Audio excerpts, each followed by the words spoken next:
Alors bonjour Denis, est-ce que tu peux te présenter tout d'abord? Oui, je suis Denis Failly, je suis un professionnel du marketing et notamment du marketing sur les réseaux sociaux depuis pas mal d'années maintenant.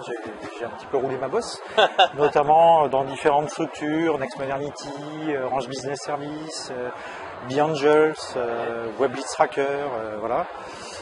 Et aujourd'hui, et ce soir, de quoi tu vas nous parler? Alors ce soir, je vais vous parler un petit peu de la manière dont moi j'aborde les médias sociaux.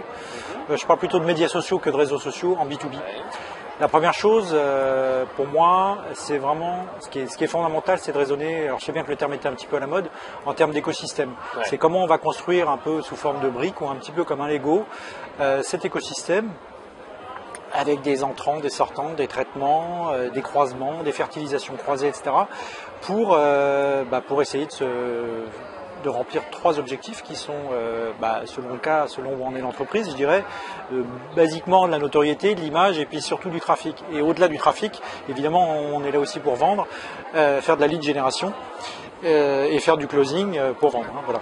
Je crois que tu avais un exemple avec Webleads Tracker où tu avais fédéré une communauté de blogueurs B2B pour justement après emmener un petit peu tout le monde vers cette solution-là innovante. Alors l'idée effectivement, et j'avais aussi assuré ça chez Blog Angels, pas chez Blog Angels, chez Orange Business Service, puisque j'avais repris le label Orange B2B. Et l'idée c'est vraiment de fédérer une communauté en B2B. Ça veut dire qu'on s'adresse à des personnes qui sont des professionnels, on n'est pas du tout dans le même B2C.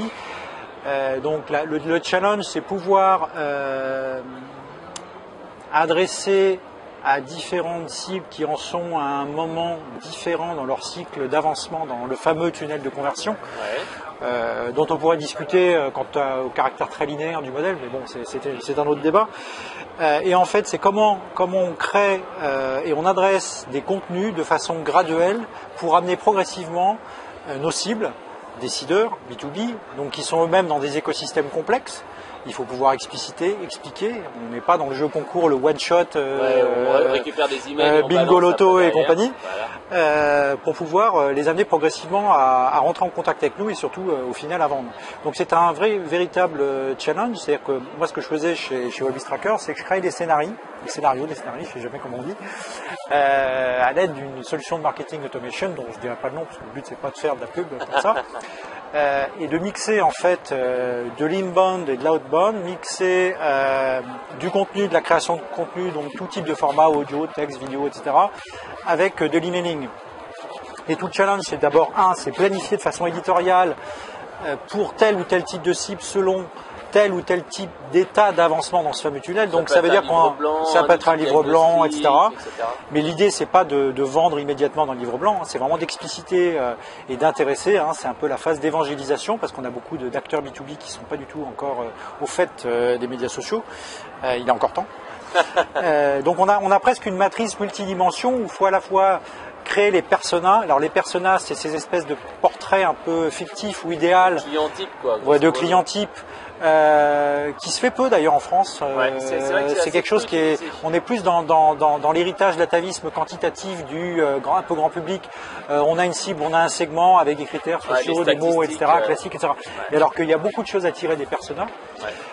Donc croiser le persona croisé avec son état dans le fameux tunnel de conversion, croisé avec un type de contenu qui va lui être particulier, etc. Donc ça fait des modèles ou des scénarios à prévoir extrêmement importants. Et c'est vrai que les solutions de marketing automation permettent aussi de gérer ça. Alors une fois qu'on a fait tout ça, de façon plus globale, je dirais ce qui est important, c'est d'abord d'identifier les éléments qui vont constituer cet écosystème. C'est identifier les supports existants. On a beaucoup de réseaux, mais l'idée c'est pas d'être présent sur tous les réseaux, parce que si c'est pour faire une vitrine sur Facebook où il se passe rien, ça n'a pas grand intérêt. Donc dans le domaine professionnel, effectivement, on va plutôt s'adresser sur un Twitter, un Viadeo, un LinkedIn, et on peut encore approfondir le pourquoi du comment choisir ça. Et puis ça sert aussi en prospection. Une fois qu'on a fait ça, je pense que l'écoute c'est très important, c'est l'engagement. Donc l'engagement avec ces flux. Je crois que c'est Joël de René qui disait qu'on passait d'une ère de rapport de force à rapport de flux. Je trouvais ça intéressant parce que effectivement on arrive dans une société fluide qui existe de façon plus globale, même en dehors des domaines professionnels, et qu'aujourd'hui ça doit s'exprimer dans ce que l'on fait sur Internet en tant que professionnel et en termes de marketing. Donc le flux, il doit être intelligent, constant, pertinent, et il ne s'agit pas de faire du one-shot, balancer du flux pour balancer du flux. L'engagement, c'est-à-dire comment moi j'initie aussi ces conversations avec ces contenus, la réponse à tout ce que peut nous renvoyer ce prospect, client potentiel, il ne faut pas oublier. Donc ça fait partie des conseils, je dirais, un petit peu de base, mais qu'on oublie souvent, parce que si on calque du B2C sur du B2B, on risque un petit peu de se planter. Et puis, je dirais à un moment donné, il faut revenir dans le réel, il faut rencontrer. Il faut voir les gens. Moi, de toute façon, c'est vrai que dans le B2B, on ne peut pas toucher tout le temps uniquement par de l'email ou du téléphone. Exactement. Il faut toucher du concret parce que c'est des sommes importantes, il y a de la confiance, il y a du relationnel. Et puis donc, il y a une prime à la personne qui va se déplacer, qui va s'intéresser, qui va dire « je comprends votre problème, je suis prêt à vous aider », etc. Et quand je disais rencontrer, c'est pas simplement rencontrer la personne dans son statut de prospect client potentiel. C'est par exemple, à l'occasion d'une soirée comme celle-là, retrouver les gens, créer des alibis de communication intelligents pour créer le contact, et on ne sait jamais sur quoi ça déboucher. Et puis ça fait partie du cercle vertueux, je dirais, du bon communicant, en tout cas que j'essaye d'être. Donc en fait, tu récupères parfois des cartes de visite en soirée, tu les ajoutes sur LinkedIn, sur Viadeo. Des cartes de visite, tout type de contact ou des liens, et on va me renvoyer. Et puis j'aurai, je dirais, un peu de matière à relancer ce prospect potentiel parce que je l'aurai croisé, ou alors parce que je lui aurai envoyé un contenu intelligent, tant qu'à faire, sur Internet. Livre blanc, voilà, parce que l'appel en blanc, l'appel en froid, directement, c'est un petit peu terminé. Alors il y a ça, et puis il y a effectivement à un moment donné savoir lâcher prise. C'est-à-dire quand on arrive à avoir une communauté, alors dans le cadre B2B plutôt professionnel, savoir être capable de ne plus être forcément l'animateur majeur et déléguer les tâches, déléguer la co-construction éventuellement de connaissances, de savoir, de pratiques, d'expertise. D'abord, ça valorise les gens. Chacun adore donner des conseils, on est tous un petit peu comme ça, et permettre donc à ces membres de cette communauté de pouvoir reprendre et rediffuser à leur tour c'est le caractère rediffusable, buzzable aussi des contenus qui est important. Et puis enfin, il faut savoir aussi mesurer à un moment donné les actions de tout ce que l'on fait, parce qu'on ne fait pas ça non plus en vain. Pour le plaisir, mais il faut avoir un vrai ROI, parce que si on veut justifier de son budget, du temps qu'on passe, il faut que ça génère du lead. Exactement, sachant que les délais sont un petit peu plus longs, et c'est pas toujours évident de pouvoir justifier ça. Et puis essayer de travailler sur des tableaux de bord, fixer des KPI qui sont pas forcément standards, même s'il y a des bases qui vont être en adéquation avec ce que l'on fait et avec ses objectifs. Voilà globalement, de façon très résumée, très bref, comment je conçois et je pratique en B2B plutôt. Justement, si on veut en savoir plus sur toi, on va sur quel site internet? Alors moi j'ai deux blogs. J'ai un blog marketing qui s'appelle Epistemo Marketing, www.denis-failly.blogspirit.com. C'était à l'époque où j'avais pas encore acheté le nom de domaine, donc ça restait un petit peu en l'état.